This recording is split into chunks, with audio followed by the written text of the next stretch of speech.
Desdemona. എത്ര സ്നേഹത്തോടെയാണ് Othello ആ പേരിനെ സമീപിക്കുന്നത്. ഷേക്സ്പിയറിന്റെ ഒഥല്ലോ എന്ന ട്രാജഡിയെ വടക്കൻ കേരളത്തിലെ തെയ്യം എന്ന കലയിലേക്ക് പറിച്ചു നട്ടപ്പോൾ ഒഥല്ലോയും ഡെസ്റ്റിമോണയും കണ്ണനും താമരയുമാകുന്നു. ജയരാജന്റെ സംവിധാനത്തിൽ ഒഥല്ലോയെ അടിസ്ഥാനമാക്കി നിർമ്മിച്ച ചിത്രം മലയാളത്തിൽ എത്തിയപ്പോൾ അത് കളിയാട്ടമായി.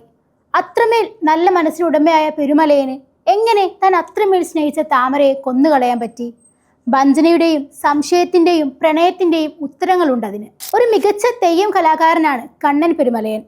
തന്റെ രൂപത്തെക്കുറിച്ച് അപകർഷതാബോധമുള്ള ആളാണെങ്കിലും പ്രമാണിയുടെ മകളായ സുന്ദരിയായ താമര കണ്ണന്റെ കലയെയും സ്വഭാവത്തെയും പ്രണയിച്ച് വീട്ടുകാരുടെ എതിർപ്പിനെ അവഗണിച്ച് വിവാഹിതരാകുന്നു. കണ്ണന്റെ പ്രധാന സഹായി പനിയന് കണ്ണനോടുള്ള പകയിൽ ഉണ്ടാക്കിയ ഒരു കഥ കണ്ണന്റെ സഹായി കാന്തനും താമരയും തമ്മിൽ മറ്റു ബന്ധങ്ങളുണ്ടെന്നും വരുത്തി തീർക്കുന്നു.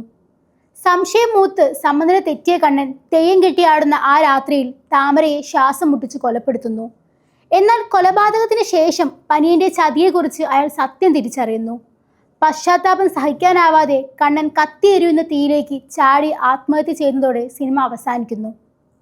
ഒരു പക്ഷേ മഞ്ജു വാര്യർ എന്ന അഭിനേത്രിയെ ഇത്രമേൽ സുന്ദരിയായി കണ്ട സിനിമ കൂടെയാണ് കളിയാട്ടം. താമരപ്പൂ നിഷ്കളങ്കമാണ്, താമരയോളം നിഷ്കളങ്കമായ ഒരു സൗന്ദര്യം. കഥാവസാനത്തിൽ തൂക്കുവിളക്കിന്റെ വെളിച്ചം മാത്രമുള്ള മുറിയിൽ വന്ന് മുഖച്ഛായങ്ങൾ കളയാതെ കണ്ണൻ താമരയെ ശ്വാസം മുട്ടിച്ചു കൊല്ലുന്നു.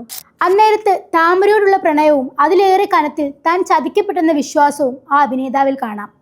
പകരം വെക്കാനില്ലാത്ത ആ അഭിനയത്തിന് മികച്ച നടനുള്ള നാഷണൽ അവാർഡും സുരേഷ് ഗോപിക്ക് കിട്ടിയിട്ടുണ്ട്. സുരേഷ് ഗോപി എന്ന നടന്റെ കരിയറിലെ ഏറ്റവും മികച്ച പ്രകടനം.